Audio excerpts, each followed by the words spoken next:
Hello दोस्तों।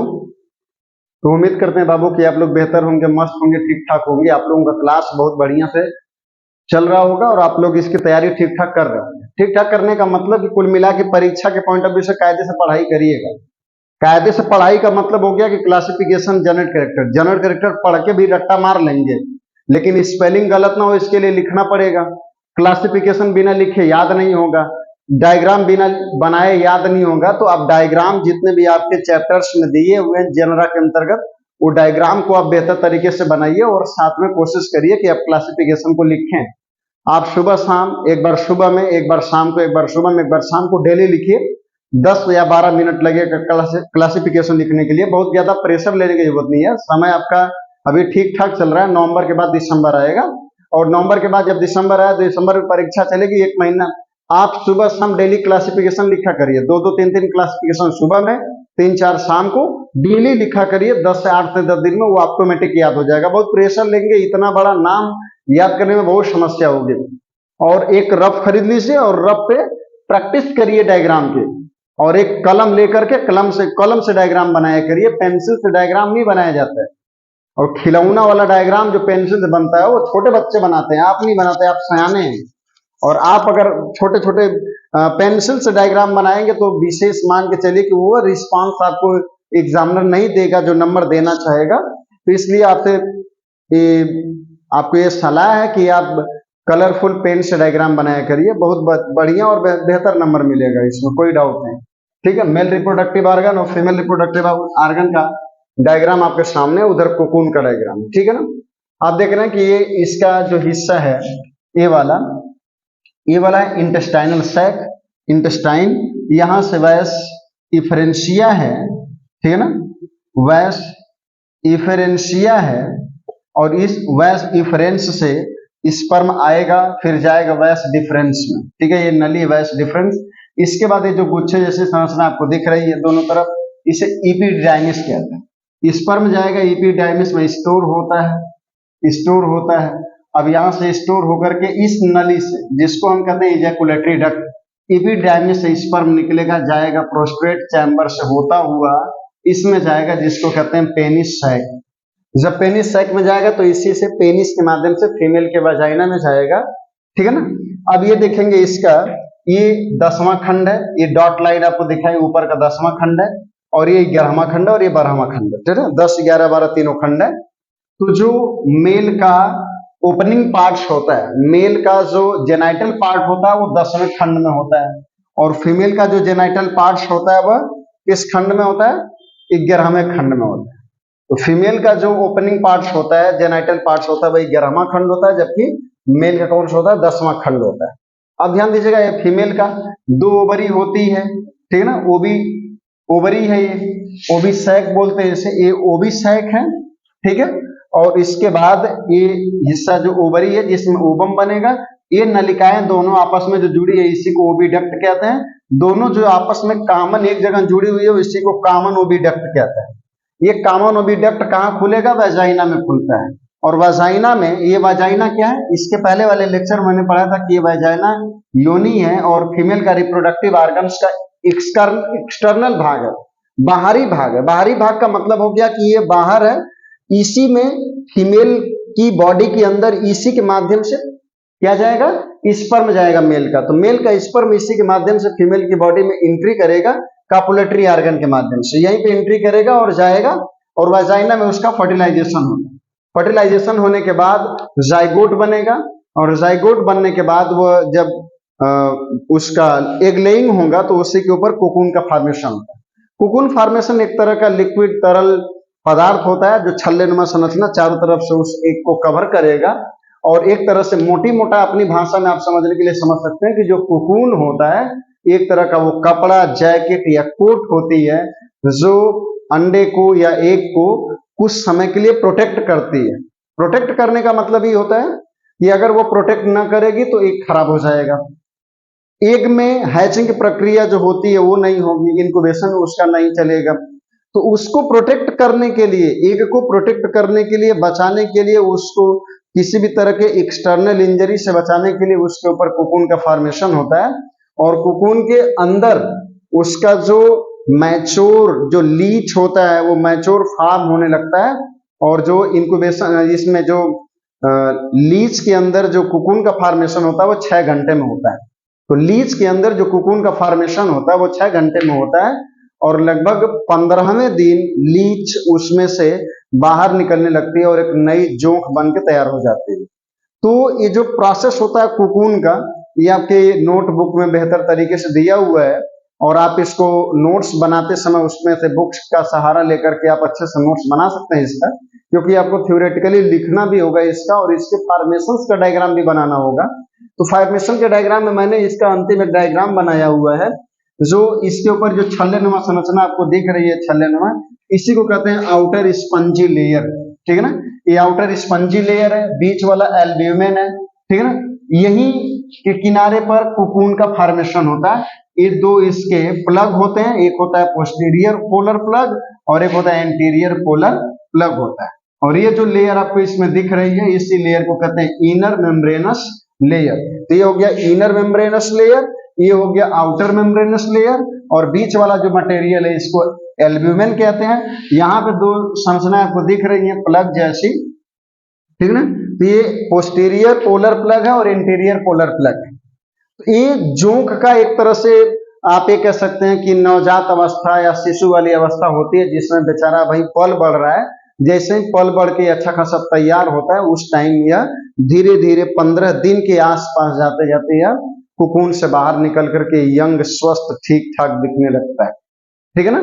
और उस तरह से जोंक का नया बच्चा बन के तैयार हो जाता है।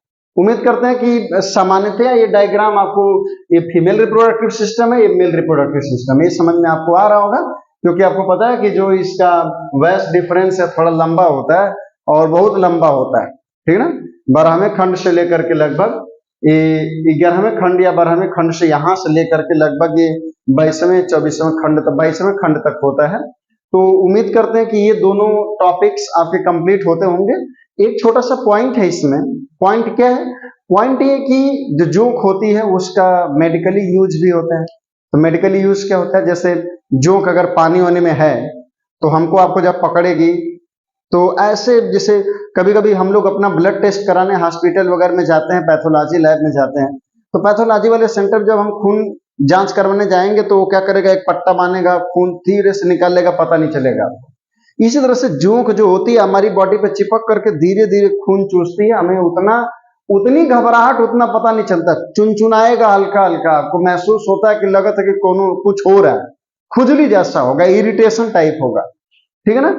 तो जोंक जो होती है वह खून चूसती है। तो इसका मेडिकल उपचार ये होता है कि कुछ लोग, जैसे कुछ ऐसी बीमारियां होती है जिसमें खून अगर खराब हो जाता है, किसी पार्टिकुलर हिस्से का मसल्स खराब हो जाती है, वहां का खून एरिया खराब हो जाता है, खून पूरा खराब हो जाता है, तो जोंक चिपका करके शरीर पे, जैसे जोंक को लगा करके चिपका करके उसको क्या करते हैं, वहीं से जोंक से सुखाते हैं। मतलब जोंक क्या करती है कि ब्लड मिल अपना फूड इनटेक करती है, और उस तरह से हमारी बॉडी का जो बैड ब्लड होता है, जो खराब खून होता है, वो ब्लड के द्वारा, जोंक के द्वारा अवशोषित हो जाता है, और खून साफ हो गया तो हमारी डिजीज यानी बीमारी कुछ हद तक ठीक हो जाती है।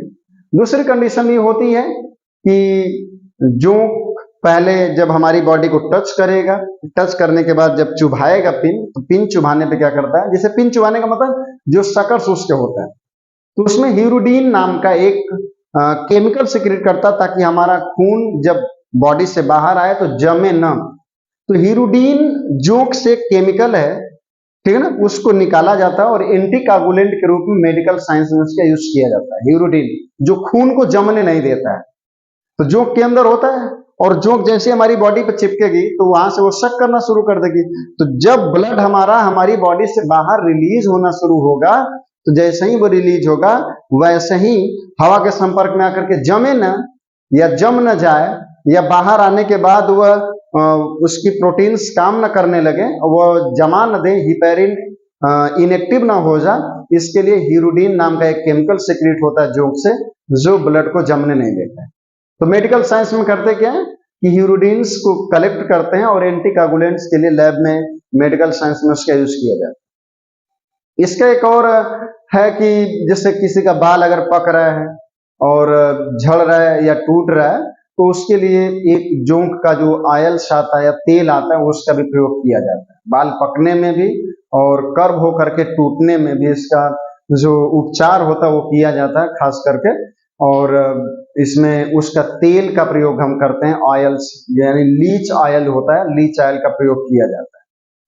ठीक है ना।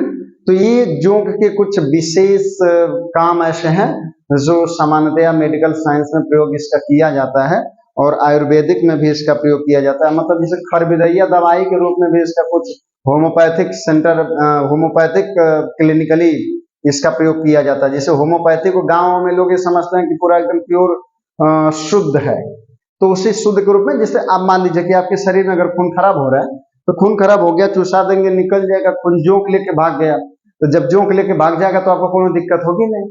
समझ पा रहे हैं कि नहीं? न कोनो दवाई न कुछ, तो केमिकल आपके शरीर में गया नहीं, तो आपकी बॉडी एकदम मस्त चकाचक एकदम बिंदास है। दवाई खाएंगे, दवाई खाने की वजह से उसका कहीं ना कहीं पॉजिटिव निगेटिव दोनों तरह का बेनिफिट आपको मिलता है।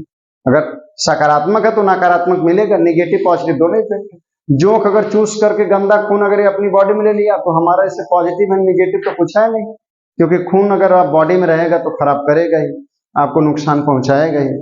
ठीक है ना। तो इसका तेल भी प्रयोग करते हैं, एंटीकोगुलेंट के रूप में इसका प्रयोग करते हैं। और कुछ ऐसे बीमारियां जैसे पाइल्स है या फिर टॉन्सिलिटी है, टॉन्सिल मतलब जो गले में या मुंह में ऐसे छाले पड़ जाते हैं, उसके उपयोग में किया जाता है। पाइल्स में इसका प्रयोग किया जाता है।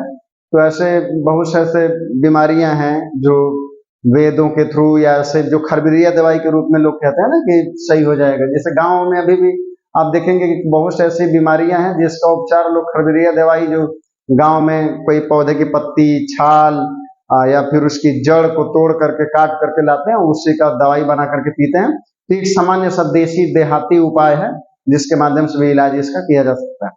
तो उम्मीद करते हैं बाबू आपसे कि जोंक का जो पूरा शेड्यूल था इसका एनेलिडा में आता है, एनेलिडा का जनरल कैरेक्टर, उसका क्लासिफिकेशन और जोंक के बारे में उसका एक्सटर्नल मार्फोलॉजी, बॉडी का डिवीजन, उसके बाद उसके सेगमेंट्स यानी खंडों के बारे में।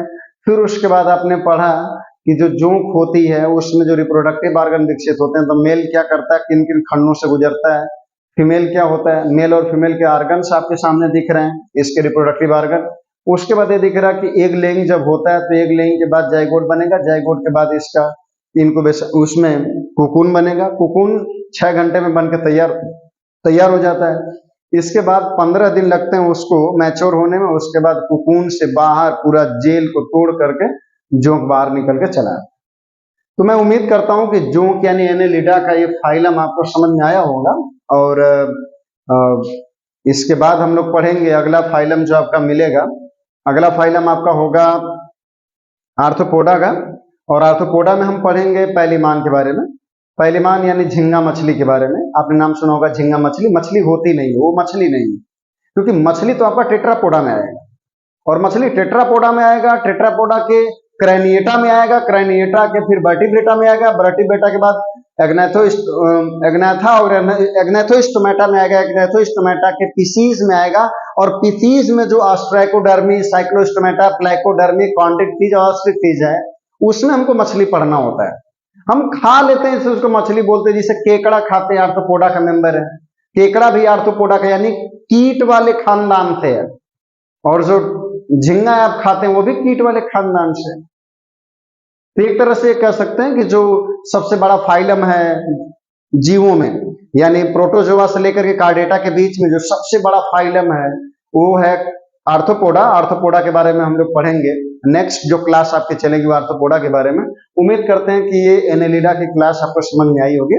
और अगर तनी मनी नहीं भी समझ में आई हो तो मैं कहूंगा कि किताब भी पढ़ा करिए, किताब खरीद लीजिए और किताब लेकर के अच्छे से पढ़ा करिए बैठ कर। ही नहीं कि जब मास्टरवा पढ़ा दिया तो पढ़ेंगे, नहीं पढ़ाया तो बस वैसे ही मजा लीजिए।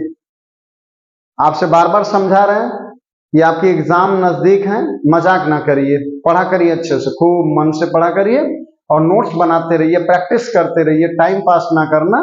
क्योंकि 3 साल खूब मन से बीएससी को बर्बाद करिए खूब 3 साल मन से पढ़िए, एक एक पेज पढ़िए, एक एक लाइन पढ़िए, उसके बाद देखिए 3 साल के बाद आप बिल्कुल एकदम फ्रेश एक स्टूडेंट ऐसा निकलेंगे जिससे बायोलॉजी में किसी तरह की कोई दिक्कत विशेष नहीं होगी। ठीक ना।